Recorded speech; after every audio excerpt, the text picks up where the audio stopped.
घर के सोहारी रोटी खेले बर धरे हों भौराऊ बाटी दरस करे बर आवथन भाचा छुक छुक चले रेल लोहा के ढांचा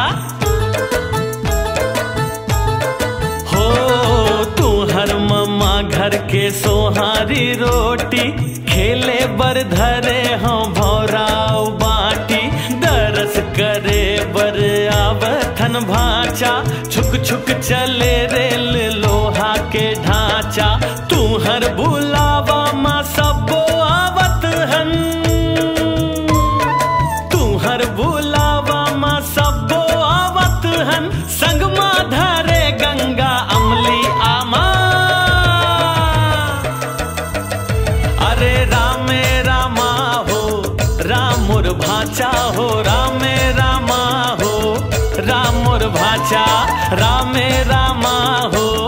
राम मोर भाचा हो रामे रामा हो राम मोर भाचा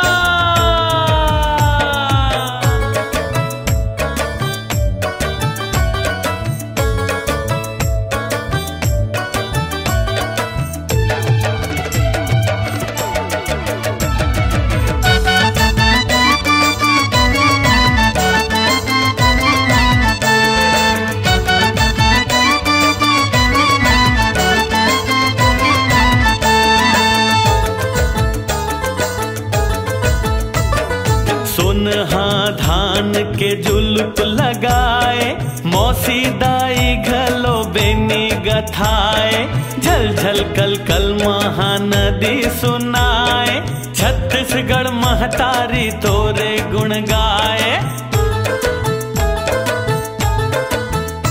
अरे सुनहा धान के झुलुप लगाए मौसी दाई घलो बेनी गथाए झल झल कल कल महानदी सुनाए छत्तीसगढ़ महतारी तोरे गुण गाए तू हर बुलावा मावथन सबो झन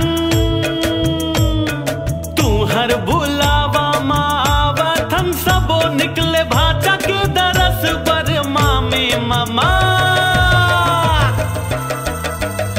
अरे रामे रामा हो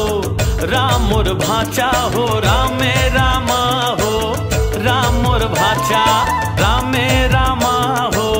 राम मोर मोर भाचा हो रामे रामा हो, राम मोर भाचा रामे रामा हो, राम मोर भाचा हो रामे रामा हो, राम मोर भाचा रामे रामा हो, राम मोर भाचा हो रामे रामा हो, राम मोर भाचा रे रामे रामा हो, राम मोर भाचा हो रामे रामा हो, राम मोर भाचा रामे रामा हो, राम मोर भाचा हो राम